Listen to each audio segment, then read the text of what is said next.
আসসালামু আলাইকুম রহমতুল্লাহি আবরাকাতুহ। আমরা যারা ফেসবুক, ইউটিউব বলেন, ফেসবুক বলেন, যে যেখানে কাজ করার আগ্রহ প্রকাশ করতেছেন, যে যার যেটা ভালো লাগে, যে প্ল্যাটফর্ম আপনার পছন্দ হয়, যেটাতে আপনার সুবিধা মনে হয় সেটাতেই কাজ করবেন। এটাতে কোনো সমস্যা নেই। কিন্তু কাজ করার কিছু নিয়ম নীতি আছে। একটা জায়গায় চাকরি করলে সে চাকরির এখানে কিছু নিয়ম শৃঙ্খলা আছে, ঠিক তদ্রূপ ফেসবুকের কিছু নিয়ম শৃঙ্খলা আছে, কিছু গাইডলাইন আছে। এই গাইডলাইনগুলো মেনে যারা কাজ করবেন তারাই সফল হয়। এখন অনেকেই আমরা গাইডলাইনগুলো বুঝি না। গাইডলাইন না বুঝে আমরা কাজ করার আগ্রহ কাজ করে থাকি, এতে সফলতা আসে না।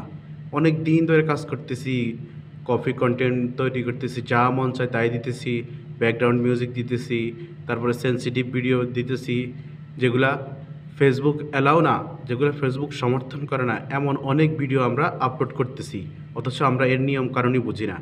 সঠিক গাইডলাইনটাই আমাদের বুঝে আসে না, আমরা বুঝি না।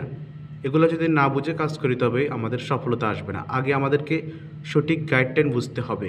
সঠিক গাইডলাইনটা কী সেটা আমাদেরকে আগে বুঝতে হবে, তারপর আমাদেরকে কাজ করার সেই মনোবল সেটা আগে ঠিক করতে হবে। কোন বিষয় নিয়ে কাজ করবেন, কোন সাবজেক্ট নিয়ে কাজ করলে বেশি, আপনাকে সুন্দর একটা পরামর্শ দিব। আপনি কোন বিষয় নিয়ে কাজ করবেন, আপনার অভিজ্ঞতা কোন বিষয়ের উপর আছে সেটা আগে ঠিক করে ফেলবেন।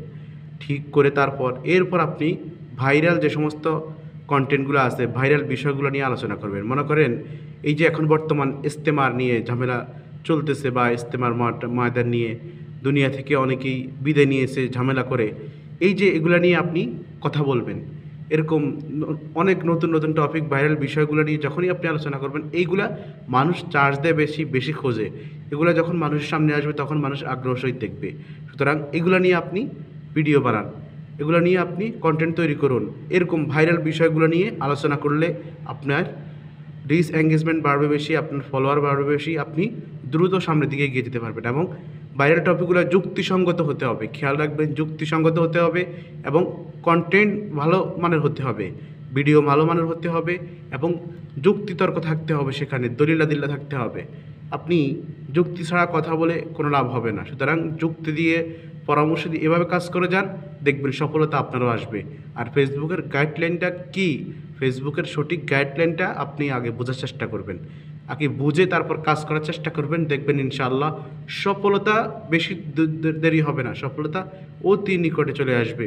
আপনি নিয়ম মতো কাজ করে যান, নিয়ম মোতাবেক কাজ করে যান, ইনশাআল্লাহ সফলতা আপনারও আসবে, সফলতা আপনারা চলে আসবে। এজন্য চেষ্টা করবেন সবসময় ফেসবুকের সঠিক গাইডলাইনগুলো বুঝে তারপর কাজ করার জন্য। আজকের মতো এখানে বিদায় নিচ্ছি। পরবর্তী ভিডিও দেখার আমন্ত্রণ রইল। আসসালামু আলাইকুম।